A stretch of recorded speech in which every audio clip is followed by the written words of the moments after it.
ಹರೇ ಶ್ರೀಕೃಷ್ಣ. ಶ್ರೀಮದ್ ಭಗವದ್ಗೀತೆ ಅಧ್ಯಾಯ 13 ಶ್ಲೋಕ 11. ಮಯಿ ಚಾನನ್ಯಯೋಗೇನ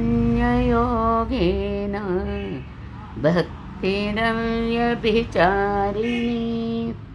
ವಿವಿಕ್ತದೇಶ ಸೇವಿತ್ವಂ ಅರತೇರ್ಜನ ಸಂಸದಿ. ನನ್ನಲ್ಲಿ ಅನನ್ಯ ಯೋಗದಿಂದ ಅರ್ಥಾತ್ ಯೋಗವೊಂದಲ್ಲದೆ ಬೇರೇನನ್ನು ಸ್ಮರಿಸದೆ ಅವ್ಯಭಿಚಾರಿಣಿ ಭಕ್ತಿ ಏಕಾಂತ ಸೇವನೆ ಜನಸಮೂಹದಲ್ಲಿ ಬೆರೆಯುವ ಹವ್ಯಾಸವಿಲ್ಲದಿರುವುದು ಹಾಗೂ ಸುಖ ದುಃಖಗಳು ಐಹಿಕ ಬಾಳಿನಲ್ಲಿ ಹಾಸುಹೊಕ್ಕಾಗಿರುವ ಅಂಶಗಳು. ಭಗವದ್ಗೀತೆಯಲ್ಲಿ ಉಪದೇಶ ಮಾಡಿದಂತೆ ಮನುಷ್ಯನು ಸಹನೆಯನ್ನು ಕಲಿಯಬೇಕು.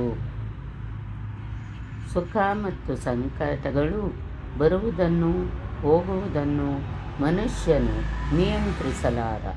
ಆದುದರಿಂದ ಪ್ರಾಪಂಚಿಕ ಬದುಕಿನ ರೀತಿಯಲ್ಲಿ ನಿರ್ಲಿಪ್ತನಾಗಿರಬೇಕು ಮತ್ತು ಸುಖ ದುಃಖಗಳೆರಡರಲ್ಲಿಯೂ ಸಮಚಿತ್ತನಾಗಿರಬೇಕು.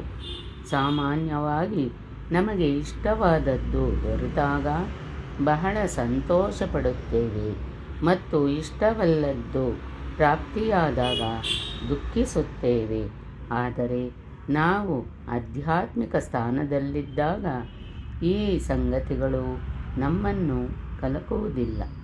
ಈ ಸ್ಥಿತಿಯನ್ನು ತಲುಪಲು ನಾವು ಅವಿಚ್ಛಿನ್ನ ಭಕ್ತಿ ಸೇವೆಯನ್ನು ಅಭ್ಯಾಸ ಮಾಡಬೇಕು.